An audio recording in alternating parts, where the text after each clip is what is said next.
My wife swore we'd been happily married for 2 years, and I believed her after losing my memory in the accident. But the neighbor said we broke up a year ago. Now I have no idea who she is or what she's planning. Whatever game she's playing, it's about to get real dirty. Trust me, you'll want to know how this ends. All right, so my name's Kyle. I'm 26, and I'm waking up in a hospital bed feeling like someone's science experiment gone wrong.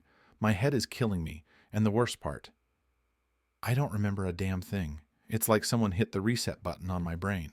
I open my eyes, and there's this nurse yammering on about some accident. I'm hearing words, but they're not sticking. Feels like my brain's on airplane mode. But then, something catches my attention. There's this girl sitting next to me, staring like we've known each other for years. At first I'm thinking, who the hell is this? Maybe she's here by mistake? Then she grabs my hand like it's the most normal thing in the world and drops this bombshell. Oh, babe, you're finally awake. She says it like I'm supposed to know who she is. I'm lying there, confused as hell, like, wait, hold up, who is this chick, and why is she acting like we've got some deep connection? She's talking about how worried she's been, how long she's been waiting for me to wake up. I can feel my blood pressure rising. I mean, I'm the one who's lost his memory, but suddenly it feels like I'm the one losing my mind too. I stare at her for a second, trying to make sense of what she's saying. Uh, sorry, who are you? I ask, not bothering to sugarcoat it. I mean, if we're supposed to be close or something, I'd remember, right? She looks at me with this weird mix of sympathy and amusement, but that smile of hers doesn't budge. Kyle, I'm your wife, Emily. We've been married for 2 years. She says it like she's reading me the weather forecast. No emotion, no shock, just facts. My brain screeches to a halt. Wife? We've been what for how long? I'm out here questioning reality, and she's acting like this is no big deal. I don't even remember saying I do, let alone putting a ring on it. Before I can even start to process, the nurse chimes in like it's all perfectly normal. Your wife's been here since the accident, Mr. Kyle. You've got amnesia, but she's been by your side the whole time. Amnesia? Perfect.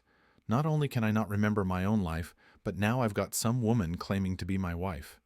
And the nurse backing her up. Emily gives me this gentle squeeze on my hand, her eyes all soft and reassuring, like she's got everything under control. But I'm looking at her, and something's off. Her smile is a little too perfect, her touch a little too familiar for someone I can't remember. My mind's racing. Is she really my wife? Did we actually get married? Or am I just the latest pawn in some twisted game? I can't say for sure, but something about this whole situation stinks. And bro, I know this. It's just the beginning. The day after, they finally let me out of that hospital hellhole. Emily, sweet and smiley as ever, rolls up to take me home. And let me tell you, when we pull up to this place, my jaw almost hits the floor. This house is straight up mansion level. 2 stories, a massive garden, the whole American dream package. She's all like, this is ours, babe. We built this life together. Yeah, right. Titata. Sure, it looks impressive, but the second I step inside, something feels seriously off. From the moment I cross the threshold, it's like walking into a showroom, not a home. No pictures of me, no photos of us as a couple, not a single thing that screams, hey Kyle, this is where your life is. It's all so sterile. It's almost like she tried too hard to make it perfect, but forgot one small detail. I have no memory of any of this. And shouldn't I? I mean, we're supposedly married, and this is our dream life, right? Emily's not even fazed. She's leading me through every room, acting like she's giving me a grand tour. Here's our bedroom. That's your favorite couch. Oh, and this is your office. Dude, my office is as empty as my head right now. Just a desk with a laptop sitting there, like it's waiting for me to pretend I know what I'm doing. The more she talks, the weirder it gets. It's also impersonal. That's when it hits me. What if she's hiding something? I decide to test her, you know, just to see what she says. I grab the laptop, acting all casual, like I'm just trying to remember something. Hey, do we have any wedding pics? I ask, pretending I'm interested in our supposedly magical day. For a split second, she freezes. It's quick, but I see it. Then she snaps right back into that perfect wifey smile. Of course, babe. They're in the photo album, but I haven't unpacked them yet since we moved. Oh, how convenient. Not a single photo unpacked? Really? Call me paranoid, but the more I think about it, the more this feels like one giant, messed up lie. Like, who doesn't have at least one wedding photo up somewhere? The longer I'm here, the more my gut's screaming at me that this whole thing is a setup. But I can't call her out yet. I need to play it cool, figure out her next move. So, for now, I just sit back and watch, waiting for her to slip up again. A few days go by and I start noticing something off. Emily's phone is constantly going off, like it vibrates. She jumps up, and the next thing I know, she's slipping out of the room like she's got some secret agent shit to handle. At first, I brush it off. People have jobs, errands, whatever, right? But then the calls keep coming, way too often. And every time she talks, her voice gets all tense, like she's trying not to freak out. Yeah, okay, this is starting to feel shady as hell. So one night, it happens again. Her phone buzzes. She mutters some excuse and tiptoes out like she thinks I'm asleep or something. But guess what? I'm not. I wait a beat, then sneak out of bed and follow her. She doesn't notice me creeping around the corner. Classic rookie move. And the door's slightly open. I can hear her whispering on the phone, and man, what I catch makes my heart race.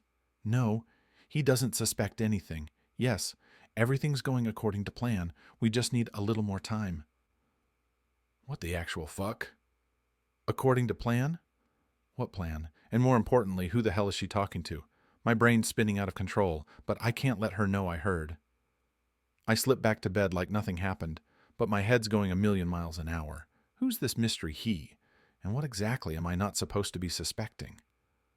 I lie there staring at the ceiling, wide awake, running every possibility through my mind. Emily's up to something, and whatever it is, it sure as hell isn't good.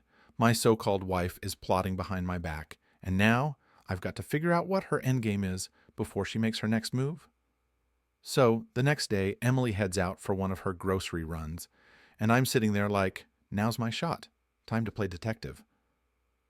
The second she's out the door, I dive straight into it. First stop, her phone. I mean, that's where all the dirty secrets hide, right? Wrong. Her phone's clean, too clean.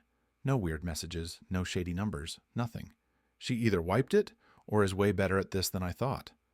All right, plan B. Check her stuff. I'm rummaging through drawers, closets, whatever I can get my hands on, feeling like a damn spy in my own house. And that's when I hit the jackpot.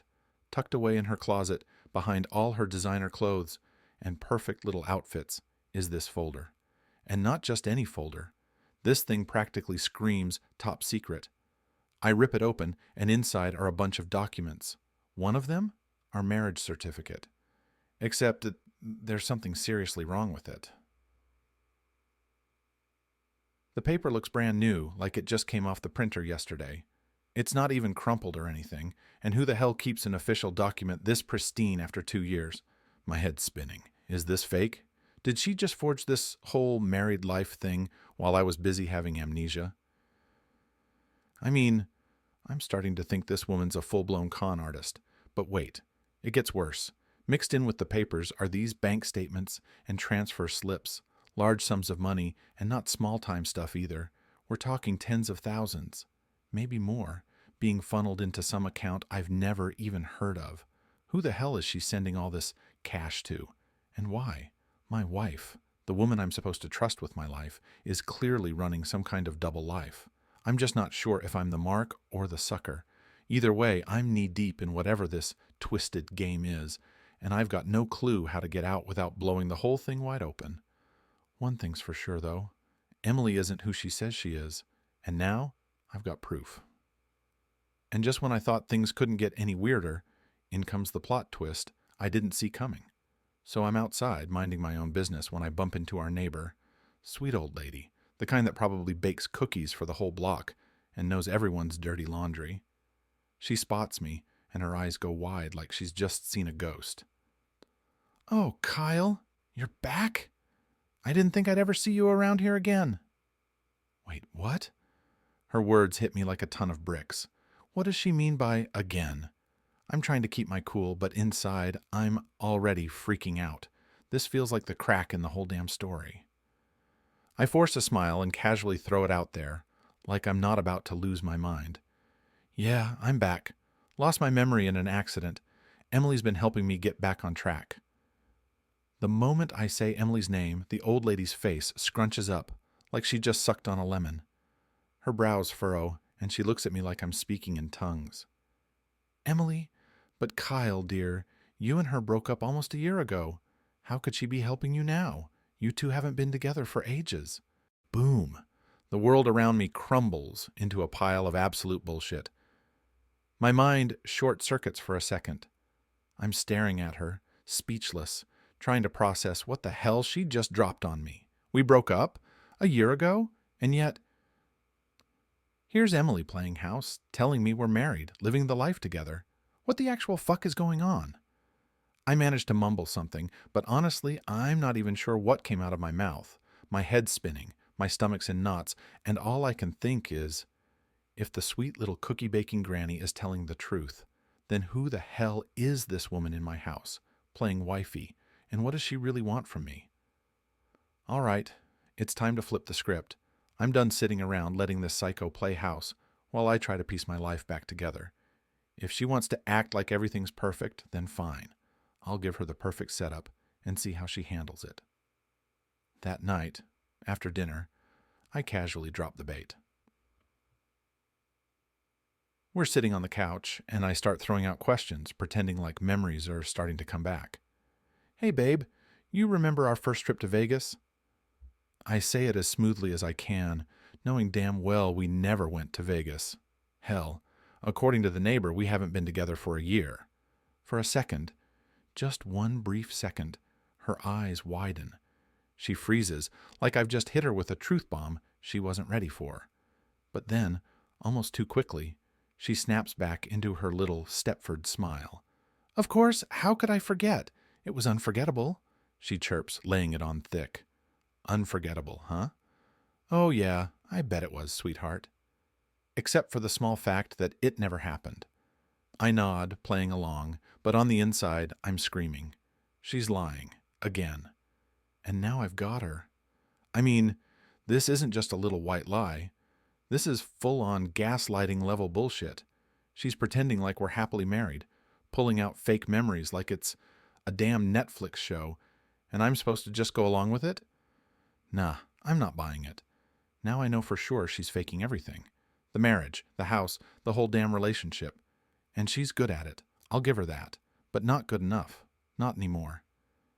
She leans in, trying to sell the story even harder. "Remember how we almost missed our flight back because you wanted to hit the casino one last time?"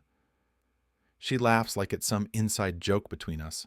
Except the joke's on her, because the more she talks, the deeper she digs her own grave. I throw her a grin, the kind that says, "Yeah, keep going." But on the inside, I'm locking down my next move. She thinks she's still in control, but now it's my turn to play. All right, time for the big reveal. I'm done with her lies, and it's time to throw all my cards on the table. The next morning, I walk right up to Emily, holding those fake-ass marriage documents I found. No more games. "Emily," I say, my voice ice cold, "want to explain what all this means?" I wave the marriage certificate at her, like it's the evidence in a crime scene. Because, let's face it basically is. She freezes. Her face goes pale, like all the blood just drained out of her body. "Yeah, caught you." She opens her mouth to speak, but what comes out is the most predictable, weak-ass line ever. "It's not what you think." Oh, really? Not what I think? I've seen enough bad movies to know that line means exactly the opposite. I cut her off before she can even try to salvage it. "Then explain it to me. Because the neighbor, the sweet old lady down the street? Yeah, she told me we broke up a year ago. So how about you tell me what the hell you're doing in my house, pretending like we're happily married?" My voice is rising, and I can see her panic setting in. That's when the waterworks start. Tears? Seriously? Classic. She starts sobbing like she's the victim here, but I'm not falling for it. Not anymore. I stand there, arms crossed, waiting for her to stop with the dramatics. She tries to speak through the tears. Kyle, I was so scared. I didn't want to lose you again. Oh, give me a break, I snap. This isn't about losing me, Emily. This is about whatever twisted game you're playing, and I'm done being your pawn. Her tears keep flowing, but I can see it now. Behind all that fake crying, there's nothing but lies, and I'm going to rip them all apart, one by one, until I get the truth. The showdown was over faster than I expected. Once Emily realized she was cornered, she broke. No more tears, no more pretending. Just cold, hard truth. And man, it was ugly. She spills the whole story, shaking like a leaf. Turns out, after my accident, she found me in the hospital, realized I had amnesia, and thought, why not take advantage? She cooked up this whole fantasy about us being married just to get access to my money.